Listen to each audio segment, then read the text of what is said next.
شما سبک تو انتخاب کن، من سوالو میپرسم. از بین تکنولوژی، بازی و سرگرمی و سنت، اول بازی و سرگرمی انتخاب شد. بازی کال اف دیوتی مدرن وارفار 4 در چه سالی به معرض نمایش قرار داده شد؟ یعنی چه سالی اومد بیرون؟ سال 2004، 2005، 2006 یا 2007؟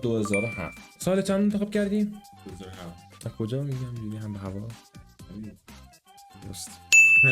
سوال اول یک امتیاز. 5 تا سوال میپرسم، 5 تاشو درست جواب بده یه چیپس درست میخرم. من 5 تا بپرسم، 5 تا درست جواب بدم یه چیپس به علاوه یه نوشابه برام میخرم. سوال اولی سرگرمی جواب بدی. سوال دوم باید توی حوزه تاریخی، جغرافیایی یا فرهنگی باشه. کدوم انتخاب بکنی؟ فرهنگی انتخاب میکنی. در مورد فرهنگ ایران بپرسم، 33 پل چند تا پل داره؟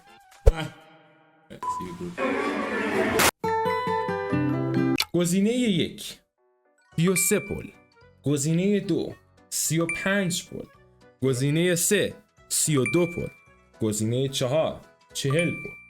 چند پل به نظر شما چند پل بده؟ 35 پول. خیر. 2 خیر. جدی 33؟ بله. مسخره. گزینه 33 پل. سوال سوم میتونه در حوزه تکنولوژی باشه. تکنولوژی باشه. مؤسس شرکت آمازون چه کسی؟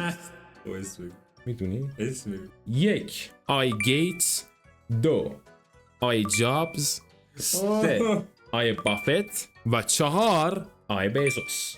ای گیتس. جدا؟ نه آقای تو نمیدونی؟ آقای جف بیزوس مؤسس آمازون هستن. چرا میگی جدا؟ چرا این کار بی‌مزه؟ ویدیوهاشو برای چی نگاه می‌کنی؟ بی‌مزه چیه؟ تو داری میگی گیتس. میگم جف بیزوسه. گفتی جدا. جدا چیه؟ جدا؟ بابا جدا یعنی میگم مطمئنی؟ گفتی بیل گیتس، گفتی آقای گیتس. نگفتی آقای گیتس. اگه گفته بودی آقای گیتس تو برنده ای. اگه نگفته بودی آقای گیتس من برنده. باش من قبول میکنم چون میدونم که گفتم. آی گیتس در چه حوزه خودت میتونی انتخاب کنی؟ و اما سوال بعدی سوال تاریخیه. جنگ جهانی دوم در چه سالی به اتمام رسید؟ خیلی ساده است، خیلی ساده است. 1 1939، 2 1942، 3 1944 و 4 1945. اصلا گزینه‌ها رو یادم نموند.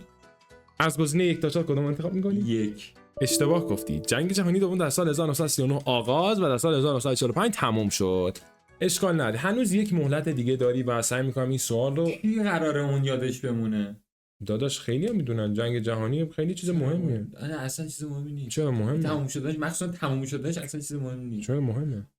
من قراره در آینده به کارم بیاد که جنگ جهانی کی تموم شده. وای خدای بزرگ. بازی جنگ‌های صلیبی ساخت کدام شرکت می باشد؟